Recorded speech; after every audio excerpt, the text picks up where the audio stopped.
ಮೊದಲನೇದಾಗಿ 42ನೇ ಕೀರ್ತನ 11ನೇ ವಚನ ನಮಗೆ ಹೇಳುತ್ತದೆ, ನಮ್ಮ ನಿರೀಕ್ಷೆಯು ದೇವರ ಮೇಲೆ ಇರಲಿ. ಗಮನ ಕೊಡ್ರಿ, ಯಾರ ಮೇಲೆ ಇರಬೇಕ್ರಿ? ನಮ್ಮ ನಿರೀಕ್ಷೆ ದೇವರ ಮೇಲೆ ಇರಬೇಕು. ಯಾವುದೇ ವಸ್ತುಗಳ ಮೇಲೆ ಇರಬಾರದು. ನಾವು ಹಾಕಿಕೊಂಡಿರ್ತಕ್ಕಂಥ ಯೋಜನೆಗಳ ಮೇಲೆ ಇರಬಾರದು. ಯಾವುದೇ ಒಬ್ಬ ಶ್ರೇಷ್ಠ ವ್ಯಕ್ತಿಗಳ ಮೇಲೆ ನಮ್ಮ ನಿರೀಕ್ಷೆ ಇರಬಾರದು. ಹಣದ ಮೇಲೆ ನಮ್ಮ ನಿರೀಕ್ಷೆ ಇರಬಾರದು. ನಮ್ಮ ಸ್ಥಾನ ಮಾನಗಳ ಮೇಲೆ ನಮ್ಮ ನಿರೀಕ್ಷೆ ಇರಬಾರದು. ನಮ್ಮ ನಿರೀಕ್ಷೆ ನಮ್ಮ ಸ್ವಂತ ವಿಚಾರಗಳ ಮೇಲೆ ಅವಲಂಬಿತವಾಗಿರಬಾರದು. ನಮ್ಮ ನಿರೀಕ್ಷೆ ದೇವರ ಮೇಲೆ ಇರುವಂಥದ್ದಾಗಿರಬೇಕ್ರೆ. ಅದಕ್ಕೆ ಭಕ್ತನ ಹೇಳ್ತಾನೆ, ನನ್ನ ಮನವೇ ನೀನು ಕುಗ್ಗಿ ಹೋಗಿರುವುದೇನು,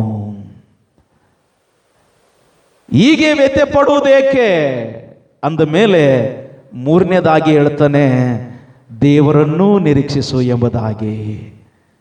ಪ್ರೀತಿಯ ದೇವಜನರೇ, ಪ್ರತಿಯೊಬ್ಬರಲ್ಲಿ ಕಷ್ಟಗಳಿದೆ. ಇಲ್ಲಿ ಕುಳಿತಿರುವಂತ ಪ್ರತಿಯೊಬ್ಬರ ಜೀವನದಲ್ಲಿ ಒಂದಲ್ಲ ಒಂದು ರೀತಿಯಲ್ಲಿ ಕಷ್ಟದಲ್ಲಿದ್ದೇವೆ. ನಾವು ವೇದನೆಗಳಲ್ಲಿದ್ದೇವೆ, ಬಲಹೀನತೆಗಳಲ್ಲಿದ್ದೇವೆ, ತೊಂದರೆಗಳಲ್ಲಿದ್ದೇವೆ, ದುಃಖದಲ್ಲಿದ್ದೇವೆ, ಕುಗ್ಗಿ ಹೋಗಿದ್ದೇವೆ ನಾವು. ಇಂಥ ಸಂದರ್ಭದಲ್ಲಿ ನಮಗೆ ಯಾರು ಆಧಾರ, ಯಾರು ನಮಗೆ ಭರವಸೆ ಅಂದರೆ ದಾವೀದನೇ ಹೇಳ್ತಾನೆ, ನನ್ನ ಭರವಸೆ ನಮ್ಮ ನಿರೀಕ್ಷೆ ದೇವರಾಗಿರಬೇಕು ಎಂಬುದಾಗಿ. ಪ್ರಿಯರೇ, ನನ್ನ ನಿರೀಕ್ಷೆ ದೇವರಾಗಿರಬೇಕು. ಮೊದಲನೇದಾಗಿ ನಮ್ಮ ವಿಶ್ವಾಸದ ಜೀವನದಲ್ಲಿ ಇವತ್ತು ಚೆನ್ನಾಗಿ ನೆನಪಿನಲ್ಲಿ ಇಟ್ಕೊಳ್ರಿ, ಮೊದಲನೇದಾಗಿ ನಾವು ದೇವರನ್ನೇ ನಿರೀಕ್ಷಿಸುವಂತವರಾಗಿರಬೇಕು. ಏನೇ ಆಗಲಿ ನಮ್ಮ ಜೀವಿತದಲ್ಲಿ, ಅದು ಏಳು ಆಗಿರಲಿ, ಅದು ಬೀಳು ಆಗಿರಲಿ, ಅದು ಸೋಲು ಆಗಿರಲಿ, ಅದು ಜಯವಾಗಿರಲಿ, ಬಲಹೀನತೆಗಳಾಗಿರಲಿ, ಅಥವಾ ಯಾವುದೇ ರೀತಿಯಾದಂಥ ನಿಂದನೆಗಳಾಗಿರಲಿ, ಆರೋಪಗಳಾಗಿರಲಿ, ಸಮಸ್ಯೆಗಳಾಗಿರಲಿ, ತೊಂದರೆಗಳಾಗಿರಲಿ, ಏನೇ ಆಗಿರಲಿ, ನನ್ನ ನಿರೀಕ್ಷೆ ನಾನು ನಂಬಿದಂಥ ಯೇಸು ಆಗಿರಬೇಕು. ನಮಗೆ ಆ ನಿರೀಕ್ಷೆ ಯೇಸು ಆದಾಗ ಖಂಡಿತವಾಗಲು ಕೆಳಗಡೆ ಬರೀತಾನೆ, ದೇವರನ್ನು ನಿರೀಕ್ಷಿಸಿ ಎಂಬುದಾಗಿ ಹೇಳಿದ ಮೇಲೆ ಅಲ್ಲಿಗೆ ಬಿಡ್ತಾ ಇಲ್ಲ. ಆತನೇ ನನ್ನ ರಕ್ಷಕನು ಎಂಬುದಾಗಿ ಹೇಳ್ತಾ ಇದ್ದಾನೆ. ಆತನ ಯಾರು? ರಕ್ಷಕನು. ನಿನ್ನ ನಿರೀಕ್ಷೆ ಯಾಕೆ ದೇವರ ಮೇಲೆ ಇರಬೇಕಂತಂದ್ರೆ, ಆತನು ನಿನ್ನನ್ನು ರಕ್ಷಿಸುವ ಆತನಾಗಿರುವುದರಿಂದ, ಆತನು ನಿನ್ನನ್ನು ಕಾಪಾಡುವವನಾಗಿದ್ದರಿಂದ, ಆತನು ನಿನ್ನನ್ನು ಬಲಪಡಿಸುವ ಆತನಾಗಿರುವುದರಿಂದ ನಿನ್ನ ನಿರೀಕ್ಷೆ ಆಗಿರಬೇಕು ಎಂಬುದಾಗಿ. ಪ್ರಿಯರೇ, ಗಮನ ಕೊಡ್ರಿ. ಜೀವನದಲ್ಲಿ ಬರುವಂತ ಪ್ರತಿಯೊಂದು ಸಮಸ್ಯೆಗಳು, ಇಕ್ಕಟ್ಟುಗಳು, ತೊಂದರೆಗಳು, ಕೆಟ್ಟ ಪರಿಸ್ಥಿತಿಗಳು, ಕೆಲವು ಬಾರಿ ನಿರೀಕ್ಷೆ ಏನಾಗ್ತದಂದ್ರೆ ಕಳೆದುಕೊಳ್ಳುತ್ತೇವೆ. We lose our hope. ನಮ್ಮ ಪ್ರಾರ್ಥನೆ ಜೀವನ ಕಡಿಮೆ ಆಗ್ತದೆ. ನಮ್ಮ ಆಧ್ಯಾತ್ಮಿಕ ಜೀವನದ ಒಂದು ವಾತಾವರಣ ಕುಂದಿ ಹೋಗ್ತದೆ. ಸಭೆ ಮೇಲೆ ಆಸಕ್ತಿ ಬರುವುದಿಲ್ಲ. ಪ್ರತಿ ಭಾನುವಾರ ಬಂದರೆ ದೇವರ ಸನ್ನಿಧಾನಕ್ಕೆ ಹೋಗುವುದಕ್ಕೆ ಆಸಕ್ತಿ ಬರುವುದಿಲ್ಲ. ಕುಟುಂಬವಾಗಿ ಕುಳಿತುಕೊಂಡು ಪ್ರಾರ್ಥಿಸುವುದಕ್ಕೆ ಆಸಕ್ತಿ ಬರುವುದಿಲ್ಲ. ದೇವರ ವಾಕ್ಯವನ್ನು ಓದುವುದಕ್ಕೆ ಆಸಕ್ತಿ ಬರುವುದಿಲ್ಲ. ದೇವರ ಮೇಲೆ ಒಂದು ದೊಡ್ಡ ಏನಂತಂದ್ರೆ ನಂಬಿಕೆ ಇಟ್ಟುಕೊಳ್ಳೋದಕ್ಕೆ ಆಸಕ್ತಿ ಬರುವುದಿಲ್ಲ. ಕಾರಣ ಇವೆಲ್ಲವೂ ನಮ್ಮನ್ನು ಕುಂದಿಸುತ್ತವೆ. ಆಗ ನಮಗೆ ಯಾರು ನಿರೀಕ್ಷೆ ಆಗಿರ್ಬೇಕಂತಂದ್ರೆ ಆ ಯೇಸುನೇ ನಮಗೆ ನಿರೀಕ್ಷೆ ಆಗಿರಬೇಕು. ಫಸ್ಟ್ ಪಾಯಿಂಟ್ ಈಸ್ ಏನ್ ಹೇಳ್ತಾನಂದ್ರೆ, put our hope in God ಎಂಬುದಾಗಿ. ನಮ್ಮ ನಿರೀಕ್ಷೆ ದೇವರ ಮೇಲೆ ಇರಲಿ. ಅಮ್ಮ, ಪ್ರೀತಿಯ ಸಭೆ, ದೇವಜನರೇ, ಗಮನ ಕೊಡ್ರಿ. ನಿಮ್ಮ ಜೀವನದಲ್ಲಿ ಏನೇ ಇರಲಿ, ಮೊದಲನೇದಾಗಿ ನಿಮ್ಮ ನಿರೀಕ್ಷೆ ಯಾರ ಮೇಲೆ ಇರಬೇಕ್ರಿ? ದೇವರ ಮೇಲೆ ಇರಬೇಕು. ಎರಡನೇದಾಗಿ ನಾವು ನೋಡುವುದಾದರೆ, ಇಂಥ ಸಂದರ್ಭಗಳಲ್ಲಿ, ಇಂಥ ಒಂದು ಪರಿಸ್ಥಿತಿಗಳಲ್ಲಿ, ಇಂಥ ಒಂದು ನೋವುಗಳಲ್ಲಿ ನಾವು ದೇವರ ವಾಕ್ಯವನ್ನು ನಿರೀಕ್ಷಿಸಬೇಕಂತಾರೆ. ಫಸ್ಟ್ ಒನ್, ದೇವರನ್ನು ನಿರೀಕ್ಷಿಸಬೇಕು. ಎರಡನೇದಾಗಿ ದೇವರ ವಾಕ್ಯವನ್ನು ನಿರೀಕ್ಷಿಸಬೇಕಾಗಿದೆ. 119ನೇ ಕೀರ್ತನೆ 114ನೇ ವಚನದಲ್ಲಿ ಅದ್ಭುತವಾದಂಥ ವಚನ ಬರೀತಾ ಇದ್ದಾನೆ. ಪ್ರಿಯರೇ, ಏನಂತ ಹೇಳ್ತಾನಂದ್ರೆ, ನನ್ನ ಆಶ್ರಯವು ಗುರಾಣಿಯು ನೀನೇ. ಕೆಳಗಡೆ ಹೇಳ್ತಾನೆ, ನಿನ್ನ ವಾಕ್ಯವನ್ನೇ ನಿರೀಕ್ಷಿಸಿಕೊಂಡಿದ್ದೇನಂತಾರೆ. ಎಂತ ಅದ್ಭುತವಾದ ಮಾತು ಬರೆದಿದ್ದಾನಲ್ರಿ. 119ನೇ ಕೀರ್ತನೆ 114ನೇ ವಚನ, Psalms 119 verse 114 says, ನನ್ನ ಆಶ್ರಯವು ನೀನೇ ಆಗಿರುವುದರಿಂದ, ನಮ್ಮ ಗುರಾಣಿ ನೀನೇ ಆಗಿರುವುದರಿಂದ ಅದಕ್ಕೆ ದೇವರ ವಾಕ್ಯವನ್ನು ನಿರೀಕ್ಷಿಸಿಕೊಂಡಿರಬೇಕು. ವಾಕ್ಯ ಯಾರಾಗಿದ್ದಾರೆ? ಯೇಸು ಆಗಿದ್ದಾನೆ. ವಾಕ್ಯ ಯಾರಾಗಿದ್ದಾರೆ? ಯೇಸು ಆಗಿದ್ದಾನೆ. ಯೇಸುವೇ ವಾಕ್ಯವಾಗಿದ್ದಾನೆ. ಅದಕ್ಕೋಸ್ಕರವಾಗಿ ಪ್ರತಿದಿನ ಪ್ರತಿಕ್ಷಣ ಈ ವಾಕ್ಯ ಎನ್ನುವಂತ ಕನ್ನಡಿಯನ್ನು ನಾವು ನೋಡಬೇಕು. ಅದಕ್ಕೆ 1ನೇ ಕೀರ್ತನೆ ಏನ್ ಹೇಳ್ತಾನೆ? ಯಾವನು ಯೆಹೋವನ ಧರ್ಮಶಾಸ್ತ್ರವನ್ನು ಹಗಲಿರುಳು ಧ್ಯಾನಿಸುವವನು ಏನಾಗಿದ್ದಾನೆ? ಎಷ್ಟೋ ಧನ್ಯನು. ಅವನು ನೀರಿನ ಕಾಲುವೆಗಳ ಬಳಿಯಲ್ಲಿ ನಡಲ್ಪಟ್ಟ ಮರದಾಗಿದ್ದಾನೆ. ಅಂತ ಮರವು ತಕ್ಕ ಕಾಲದಲ್ಲಿ ಫಲ ಕೊಡುತ್ತದೆ, ಅದರ ಎಲೆ ಬಾಡುವುದಿಲ್ಲ, ಅದರಂತೆ ಅವನ ಕಾರ್ಯಗಳೆಲ್ಲ ಸಫಲವಾಗ್ತವಂತಾರೆ. ಅದಕ್ಕೆ ವಾಕ್ಯವನ್ನು ನಿರೀಕ್ಷಿಸಬೇಕಾಗಿದೆ ನಾವು. ಮೊದಲನೇದಾಗಿ ನಮ್ಮ ಪರಿಸ್ಥಿತಿಗಳಲ್ಲಿ, ನಮ್ಮ ಇಕ್ಕಟ್ಟುಗಳಲ್ಲಿ ದೇವರನ್ನು ನಾವು ನಿರೀಕ್ಷಿಸುವುದಾದರೆ, 2ನೇ ಭಾಗ ದೇವರ ವಾಕ್ಯವನ್ನು ನಿರೀಕ್ಷಿಸಿಕೊಂಡವರಾಗಿರಬೇಕು. ವಾಕ್ಯ ಯಾರು ಕೊಡಲಾರದಂತ ಬಲ ಕೊಡುತ್ತದೆ ಪ್ರಿಯರೇ. ವಾಕ್ಯ ಈ ಪ್ರಪಂಚದಲ್ಲಿ ಯಾರು ಕೊಡಲಾರದಂತ ಒಂದು ನಂಬಿಕೆಯನ್ನು ಕೊಡುವಂಥದ್ದಾಗಿದೆ ಪ್ರಿಯರೇ. ವಾಕ್ಯ ನಿನ್ನನ್ನು ಬೀಳುವಂತ ಪರಿಸ್ಥಿತಿ ಬಂದರೂ ಕೂಡ ಎತ್ತುವುದಕ್ಕೆ ಸಹಾಯ ಮಾಡುವಂಥದ್ದಾಗಿದೆ. ಇನ್ನೊಂದು ಕಡೆ ಹೇಳ್ತಾನೆ, ವಾಕ್ಯ ಬೆಳಕಾಗಿದೆ ಪ್ರಿಯರೇ. ವಾಕ್ಯ ಇಬ್ಬಾಯಿ ಕತ್ತಿಗೆ ಸಮಾನವಾಗಿದೆ. ವಾಕ್ಯ ನಿನ್ನ ಪರಿಸ್ಥಿತಿಗಳನ್ನು ಬದಲಾಯಿಸುವುದಕ್ಕೆ ದೇವರು ಒಂದು ಕೋಲು ಎಂಬುದಾಗಿ ಹೇಳಿದಾನೆ ಪ್ರಿಯರೇ.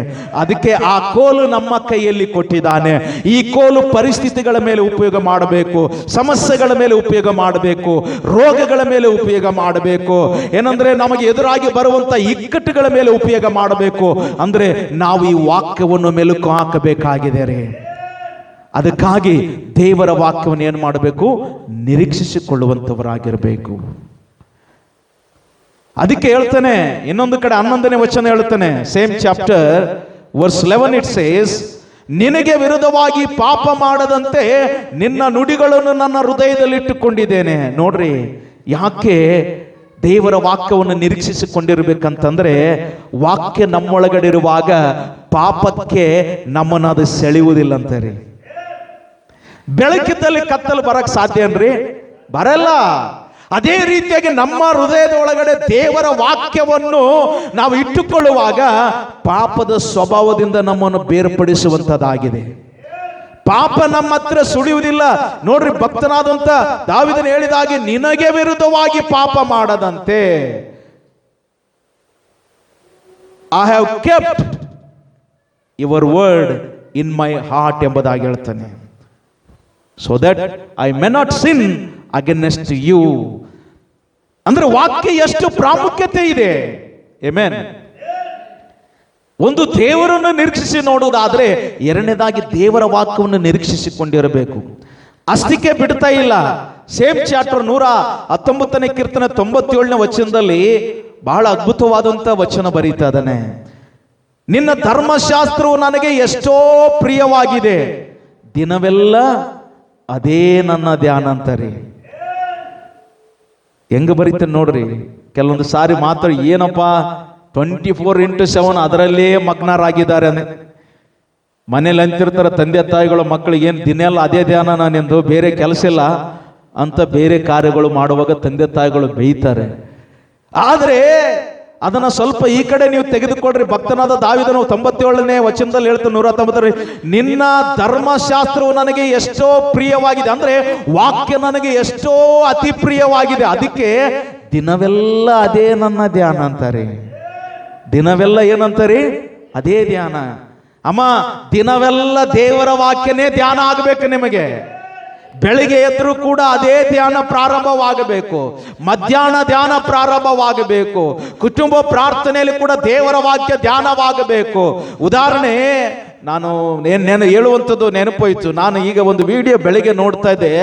ಒಬ್ಬ ವ್ಯಕ್ತಿ ಆಟೋ ಓಡಿಸ್ತಾ ಇದ್ದಾನೆ. ಆಮೇಲೆ ಬೇಕಾದ್ರೆ ವಿಡಿಯೋ ಡಿಸ್ಪ್ಲೇ ಮಾಡ್ತೇನೆ. ಅದು ಆಟೋ ಓಡಿಸ್ಬೇಕಾದ್ರೆ ಆ ಗಿರಕಿಲ್ಲದಂತ ಸಂದರ್ಭದಲ್ಲಿ ಒಂದು ಕಡೆ ಕುಳಿತುಕೊಂಡಿದ್ದಾನೆ. ಆಟೋದಲ್ಲಿ ಕುಳಿತುಕೊಂಡು ದೇವರ ವಾಕ್ಯವನ್ನು ಓದುತ್ತಾ ಇದ್ದಾನ್ರಿ. ಬಹಳ ವಯಸ್ಸಾಗಿದೆ ನೋಡ್ರಿ.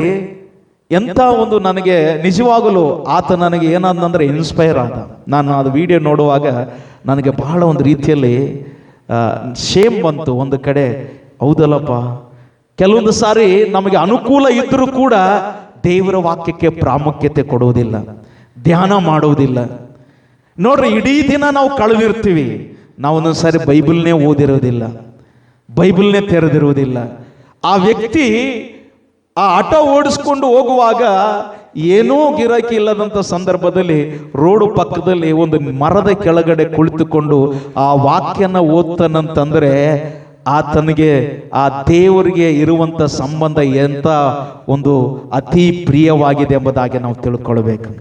ಅದಕ್ಕೆ ಈ ಭಕ್ತನ ಹೇಳ್ತಾನೆ, ನಿನ್ನ ಧರ್ಮಶಾಸ್ತ್ರ ನನಗೆ ಎಷ್ಟೋ ಪ್ರಿಯವಾಗಿದೆ, ದಿನವೆಲ್ಲ ಅದೇ ಧ್ಯಾನ ಎಂಬುದಾಗಿ ಹೇಳ್ತಾನೆ. ಅಂದ್ರೆ ದೇವರನ್ನು ನಾವು ನಿರೀಕ್ಷಿಸಿಕೊಂಡಿರುವಾಗ ಅದು ಹಗಲಾಗಿರ್ಲಿ, ರಾತ್ರಿ ಆಗಿರ್ಲಿ, ಅನುಕೂಲ ಇರಲಿ, ಅನುಕೂಲ ಇಲ್ಲದಿರಲಿ, ಅಥವಾ ಯಾವುದೇ ಪರಿಸ್ಥಿತಿಗಳು ನಮ್ಮನ್ನು ಮುಚ್ಚಿಕೊಳ್ಳಲಿ, ದೇವರ ವಾಕ್ಯ ಧ್ಯಾನ ಮಾಡಲೇಬೇಕ್ರಿ. ನಾವು ವಾಕ್ಯ ಧ್ಯಾನ ಮಾಡ್ರಿ ಪ್ರಿಯರೇ. ಅದಕ್ಕೆ ಯೆಹೋಶುವನು ಬರೆದ ಪ್ರವಾದನ ಗ್ರಂಥ 1ನೇ ಅಧ್ಯಾಯ 8ನೇ ವಚನದಲ್ಲಿ ಒಂದು ಮಾತು ಬರೀತಾನೆ, ಇಗೋ ನಿನ್ನ ಧರ್ಮಶಾಸ್ತ್ರವು ಎಲ್ಲಿರ್ಲಿ ಅಂತ ಹೇಳ್ತಾನೆ, ಬಾಯಲ್ಲಿರಲಿ. ನಿನ್ನ ಧರ್ಮಶಾಸ್ತ್ರ ನನ್ನ ಬಾಯಲ್ಲಿ ಇಟ್ಟುಕೊಂಡಿದ್ದೇನೆ. ಅಂದ್ರೆ ನಾನು ಮಾತನಾಡಿದ್ರು ಕೂಡ ಅದೇ. ನೋಡ್ರಿ ಏನ್ ಹೇಳ್ತಾನೆ, ನನ್ನ 8ನೇ ವಚನ, ಈ ಧರ್ಮಶಾಸ್ತ್ರ ಯಾವಾಗಲೂ ನಿನ್ನ ಬಾಯಲ್ಲಿರಲಿ, ಹಗಲಿರುಳು ಅದನ್ನೇನ್ ಮಾಡು, ಧ್ಯಾನಿಸುತ್ತಾ ಅದರಲ್ಲಿ ಬರುವುದನ್ನೆಲ್ಲ ಕೈಕೊಂಡು ನಡಿ, ಆಗ ನಿನ್ನ ಮಾರ್ಗದಲ್ಲೆಲ್ಲ ಏನಾಗ್ತಿ. ಆಮೇನ್. ನೋಡ್ರಿ, ಸಫಲತೆ, ಸಕ್ಸೀಡ್.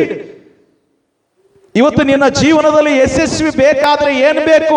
ಒಂದು, ದೇವರನ್ನು ನಿರೀಕ್ಷಿಸಿಕೊಂಡಿರಬೇಕು. ಎರಡನೇದಾಗಿ ದೇವರ ವಾಕ್ಯವನ್ನು ನಿರೀಕ್ಷಿಸಿಕೊಂಡಿರಬೇಕು. ದೇವರ ವಾಕ್ಯ ನಿರೀಕ್ಷಿಸಿಕೊಂಡಿರುವುದಂದ್ರೆ ಅರ್ಥ ಏನು?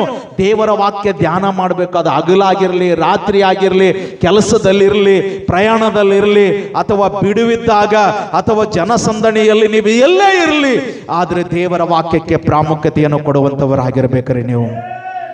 ಭಕ್ತನು ಬಹಳ ಅದ್ಭುತವಾಗಿ ಹೇಳ್ತಾನೆ, ಈ ಧರ್ಮಶಾಸ್ತ್ರ ಯಾವಾಗಲೂ ಬಾಯಲ್ಲಿರ್ಲಿ. ಅಂದ್ರೆ ನಾವು ಮಾತನಾಡಿದ್ರು ಕೂಡ ದೇವರ ವಾಕ್ಯಗಳು ಬರ್ಬೇಕ್ರಿ ನಮ್ಮ ಬಾಯಿಂದ, ನುಡಿಮುತ್ತುಗಳು ಬರಬೇಕು, ದೇವರ ವಾಕ್ಯ ನಮ್ಮ ಬಾಯಿಂದ ರೀ. ಅದಕ್ಕೆ ಹೇಳ್ತಾನೆ, ಹಗಲಿರುಳು ಧ್ಯಾನಿಸುತ್ತಾ ಅದರಲ್ಲಿ ಬರೆದಿರುವುದನ್ನೆಲ್ಲ ಕೈಕೊಂಡು ನಡಿಬೇಕು.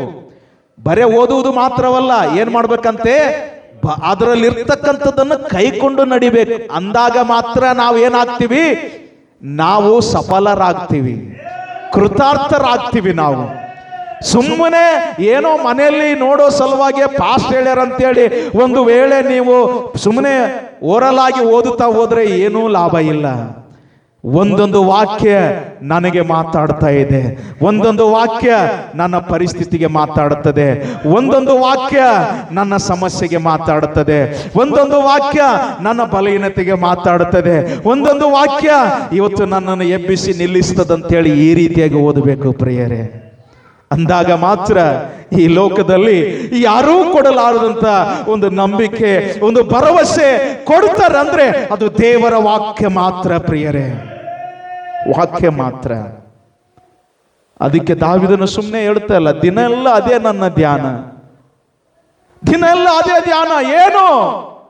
ಪ್ರಾರ್ಥನೆ, ವಾಕ್ಯ, ಪ್ರಾರ್ಥನೆ, ವಾಕ್ಯ.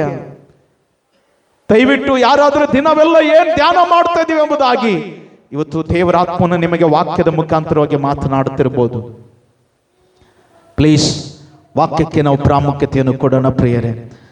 ಅದಕ್ಕೆ 105ನೇ ಕೀರ್ತನೆ ಮತ್ತೊಂದು ವಚನ ಹೇಳ್ತಾನೆ, ಸೇಮ್ ಸಾಮ್ಸ್ 105ನೇ ಕೀರ್ತನೆ 119 105ರಲ್ಲಿ ಅದೇ ವಚನ ಒಂದು ಮಾತು ಹೇಳ್ತಾನೆ, ನಿನ್ನ ವಾಕ್ಯವು ನನ್ನ ಕಾಲಿಗೆ ಏನಾಗಿದೆ, ದೀಪವಾಗಿದೆ, ನನ್ನ ದಾರಿಗೆ ಬೆಳಕಾಗಿದೆ. ನೋಡ್ರಿ, ಯಾಕೆ ವಾಕ್ಯವನ್ನು ನಿರೀಕ್ಷಿಸಿಕೊಂಡಿರ್ಬೇಕು?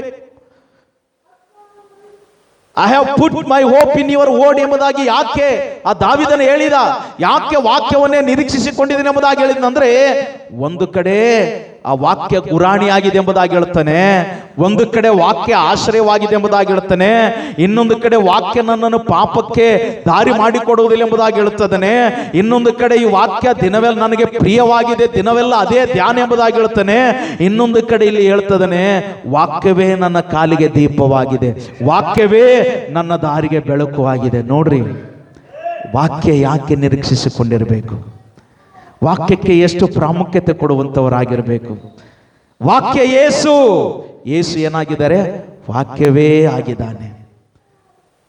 ಪ್ರೀತಿಯ ದೇವಜನರೇ, ನಮ್ಮ ನಿರೀಕ್ಷೆಯು ಯಾಕೆ ಕರ್ತನ ಜೀವಳ ವಾಕ್ಯವನ್ನು ನಿರೀಕ್ಷಿಸಿಕೊಂಡಿರಬೇಕೆಂಬುದಾಗಿ ಇವತ್ತು ಕಾಣ್ತೇವೆ ಅಂದ್ರೆ ಕಾರಣ, ನೀನು ನಿರೀಕ್ಷೆ ಕಳೆದುಕೊಂಡಾಗ ದೇವರ ವಾಕ್ಯವು ನಿನಗೆ ಹೊಸ ಬಲವನ್ನು ಕೊಡುವಂಥದ್ದಾಗಿದೆ. ಅದು ನಿನ್ನ ನಿರೀಕ್ಷೆಯನ್ನು ಹೆಚ್ಚಿಸುವಂಥದ್ದಾಗಿದೆ ಅಂತಾರೆ. ಆಮೇನ್. ದೇವರ ವಾಕ್ಯ ಏನು ಮಾಡ್ತದಂತೆ? ಹೊಸ ಬಲ ಕೊಡುತ್ತದೆ. ನಿರೀಕ್ಷೆಯನ್ನು ಅದು ಏನು ಮಾಡ್ತದಂತೆ? ಹೆಚ್ಚಿಸುವಂಥದ್ದಾಗಿರುವಂಥದ್ದಾಗಿದೆ ಪ್ರಿಯರೇ. ಏನು? ವಾಕ್ಯ. ಇನ್ನು ಮೂರನೇದಾಗಿ ನಾವು ನೋಡೋಣ. ಮೊದಲನೇದಾಗಿ ದೇವರನ್ನು ನಿರೀಕ್ಷಿಸಿಕೊಂಡಿರಬೇಕು.